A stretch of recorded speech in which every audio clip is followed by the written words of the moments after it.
এসো মা লক্ষ্মী বসো ঘরে, আমারই ঘরে থেকো আলো করে।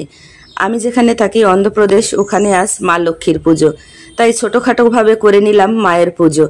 সকাল থেকেই মায়ের ভোগ রান্না জোগাড়যন্ত্র কাজে ব্যস্ত, সব কিছুই মোটামুটিভাবে গুছিয়ে নিয়েছি এখন।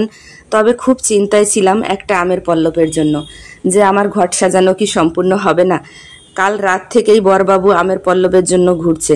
প্রতি বছর যদিও গ্রাম থেকে নিয়ে আসে অনেক পাতা, আমের পল্লব সব কিছুই, কিন্তু এবছর খুবই একটু সমস্যা হচ্ছিল, তাই রাতে পায়নি। ভোরবেলা আবার উঠে বেরিয়েছে আমের পল্লবের জন্য, সাথে করে নিয়ে আসছে। আমার ঘট সাজানো সম্পূর্ণ হলো।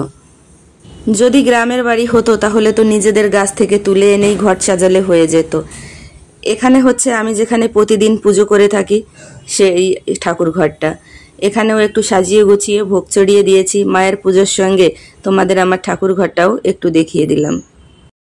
এবার আমার বর, ছেলে, মেয়ে সবাই রেডি হয়ে আসছে। মায়ের পুজো একদম শুরু করে দিয়েছি। সবাই মিলে যেভাবে পারলাম নিজেদের মতন করে সেভাবেই মায়ের পুজো করলাম।